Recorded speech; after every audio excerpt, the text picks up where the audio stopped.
Hi, Adam. Hi, Jane. Thanks for joining us on Voices in Transformation. I appreciate you being here.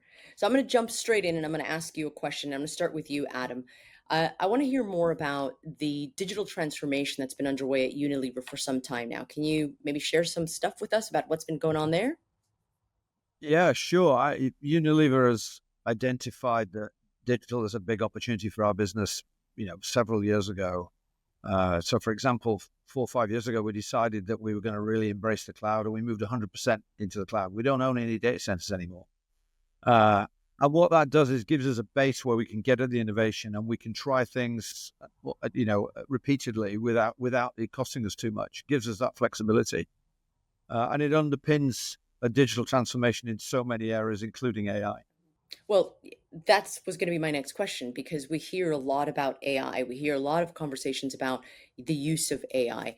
But I guess what I'd like to find out is perhaps maybe what are some of the biggest investments that Unilever has made in tech and in AI? But more importantly, I guess, is what kind of impact are you seeing in your operations and the overall business performance?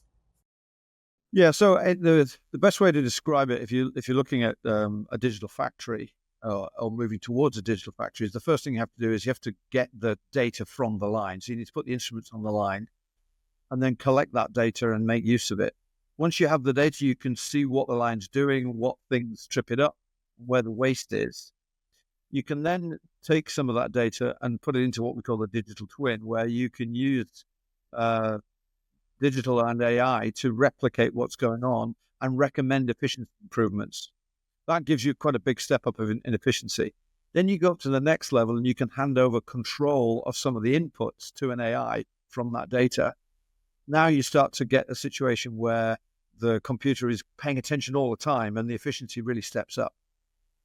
Well, that sounds quite a lot of like a big jump really for the journey that you've been on. I'm going to move to you, Jane, because the technology's great and the innovation's great, but how do you actually take people with you on a journey like this? Well, so that's a great question, Maria. Um, so we aim to do it using the language of skills, and we talk about current skills and future skills. And for all of our functions, we have what we call skills hives, which very simply identifies the skills people need to do their jobs now, the skills they maybe need to develop their career, and also the skills to stay relevant for the future. So this really makes it very visible for people where they need to develop their skills such that they are still relevant in the future Unilever. And then as a learning team, we pick one of those future skills and we just drive it like mad. So 5 years ago, it was data science. In 2024, it was AI. And we provide everything from very broad training, which is probably more about awareness, all the way to quite in-depth hackathons where we give people a business problem, we give them mentoring and in-depth skills development such that they can then work as a team and develop a real business problem. So that's essentially the approach that we take.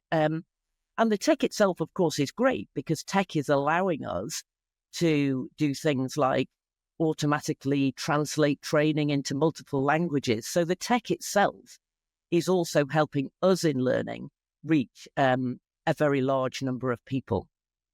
I guess, well, having the focus on skill acquisition, what's been the impact on particularly tech and data, and what's that had on the company's capabilities? On its innovation, on its performance. So, I mean, that comes down either to very sort of specific levels. So, for example, I talked about in 2024, we've been focusing very heavily on AI. And in all honesty, we've been looking at basics. So, how do you use the basic tools for AI? And we reckon that we have, if people use tools properly in terms of personal productivity, such as speeding the time to read reports or produce reports or analyze data, people can save about 2 hours a week. And we trained sort of 23,000 people in that sort of technology last year. So, I guess we can do the maths in terms of that. Of course, sometimes we do very deep training, which allows people to do the sorts of projects that Adam's been talking about. And obviously they have huge impact in terms of things like efficiency, reduced waste, etc. And Adam, how are the employees adapting to this type of thing? I'd say actually the employees, where we have the leadership and the excitement in the factory, we're seeing those bright spots where we've got real innovation going on. I mean, we have a spray drying tower in Brazil, in one of our plants in Brazil, where we've gone through the process I talked about earlier. We've put the instrumentation on, and we've got to the point where we've handed over control of that process to an AI. If I oversimplify it, you spray detergent in at the top and hot air in at the bottom, and as it falls, it turns into snow, which is your washing powder. And that takes a lot of energy. And the AI paying attention on the energy, controlling the energy input continually, took 25% of the energy out of the system, which gave us a much better green footprint. It's really changed the game in that particular example. That's a great example. It's a good tangible example. Now, Jane, you said something earlier before about skill sets, and I want to go back to that point because clearly the skill sets that were needed to work in supply chain and in Unilever perhaps were very different 10, 15 years ago. So I guess what are some of the new skill sets that you think are emerging or have emerged, or maybe even the role requirements and transformational capabilities that have evolved now that we have tech and AI? Yeah.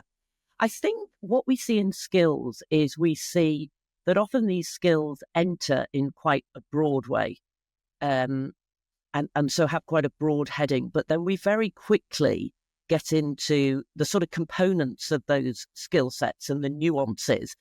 And that's what that can then make a difference in terms of an individual or a group of people's impact on a business. So if we go back to talk about AI, which obviously is a very current focus for skills. I mean, in 2022, so only sort of just over 2 years ago, AI wasn't even in our skills taxonomy in Unilever, and it wasn't in many even commercially available skills taxonomies. As I said, in 2024, we sort of trained over 23,000 people in AI. But already in 2025, what we're finding is we start to need to go a level down. So this year, our big focus is on prompt engineering, which, of course, is a subset of being able to use AI. I think the other thing that we see, and Adam alluded to this earlier, is real benefits come from merging skill sets.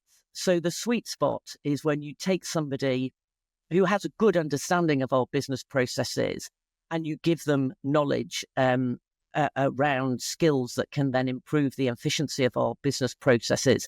But the new skills merge as well, right? So, data analytics, of course, is a big skill set. What we're finding now is that one of our focuses for this year is teaching people how to use AI to complete data analysis on much of their data sets. So I think that's how we see skills move, but it's getting quicker and quicker, right? So yeah, It's about super adapting. important. Yeah, Yeah, it's about absolutely. adapting, isn't it? And it sounds like you're all adapting pretty quickly, which is, I guess, the pace that you have to do that. This is a really exciting time to be in supply chain. And I guess the question that I have for each of you, I'll start with you, Jane, and then I'll go back. We'll finish with you, Adam. But is what excites you about supply chain in 2025 and beyond? And I So guess, well, hold on, I'm not even done. And what excites you about supply chain and being in Unilever for 2025 and beyond? yeah, so in the role that I sit in, one of the things that really excites me about the technology and about focusing on skills in the way we talked about is it really helps us democratize job opportunities for people. So, we have examples of individuals who have started at a very humble role in a factory and are now sitting in our global data science teams. And talking about skills and being able to provide this training at scale really allows us to give truly everybody those sorts of capabilities. And I think that is one of the things that is at the core of Unilever.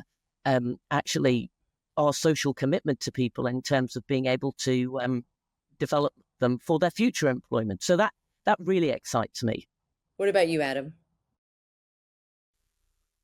I think so. I feel very fortunate to work for Unilever as in the tech function, because the top of the house really value digital. They see where it can play a role, and they know it's needed to drive benefits. And we've done the hard work to build the foundations with the cloud and some of the other things we've done in the last 4 years. So we are in a great position. We've got all of the stakeholders lined up. We've got the base infrastructure we need. And there's a real opportunity to make a huge difference to the efficiency of our supply chain. And there's all sorts of other spin-off benefits like sustainability and